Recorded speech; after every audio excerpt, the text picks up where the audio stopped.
મિત્રો, આજે મારે જે ગુજરાતની વાત તમને કરવી છે એ ગાંધી બાપુની જન્મભૂમિ પણ નથી અને કર્મભૂમિ પણ નથી. ત્યાંના મુખ્યમંત્રી ભૂપેન્દ્ર પટેલ નથી, ત્યાં નર્મદા નદી નથી, રંગીલું રાજકોટ નથી, આનંદી અમદાવાદીઓ નથી, જામનગર જેવું જોમ નથી, કાઠિયાવાડ જેવું ખમીર નથી, અને તેમ છતાં તે ગુજરાત છે. સમગ્ર વિશ્વમાં ગરવી ગુજરાતનો ડંકો વગાડનાર ગાંધીજીના ગુજરાતને તો બધા ઓળખે જ છે, પરંતુ આ ગુજરાત જેની હું વાત કરું છું એ હવે દેશના સીમાડા ઓળંગીને પાકિસ્તાન પહોંચ્યું છે. પણ આ ગુજરાત ગાંધીનું ગુજરાત નથી. ભારતની પડખે આવેલા પાકિસ્તાનમાં પણ એક ગુજરાત આવેલું છે.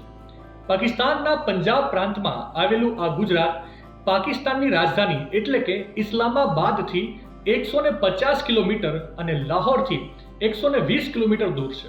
આપણા ગુજરાત અને પાકિસ્તાનના આ ગુજરાત વચ્ચે માત્ર અંગ્રેજીના એનો જ ફરક છે. ભારતના ગુજરાતનો અંગ્રેજી સ્પેલિંગ GUJARAT છે, જ્યારે પાકિસ્તાનના ગુજરાતને GUJRAT લખાય છે.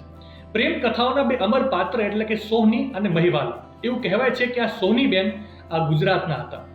બ્રિટિશ ઇતિહાસકારોની નોંધ અનુસાર મળતી માહિતી મુજબ આ ગુજરાતની સ્થાપના લગભગ 460 BC-માં રાજા બચ્ચન પાલ ગુર્જર દ્વારા કરવામાં આવી હતી. જહાંગીર પણ કાશ્મીરથી પરત ફરતી વખતે આ ગુજરાત પાસે જ મૃત્યુ પામ્યો હતો અને તેને આ ગામ ખાતે જ દફનાવવામાં આવ્યો હોવાના અહેવાલ ઇતિહાસની નોંધમાં જોવા મળી રહ્યા છે. નામ ખાલી ગુજરાત છે, પણ ત્યાં આપણા ગુજરાત જેવો કોઈ વૈભવ નથી. માહિતી સારી લાગી હોય તો રીલને વધારે શેર કરજો અને આવી જ અવનવી માહિતી માટે સંદેશ ડિજિટલ સાથે જોડાયેલા રહેજો.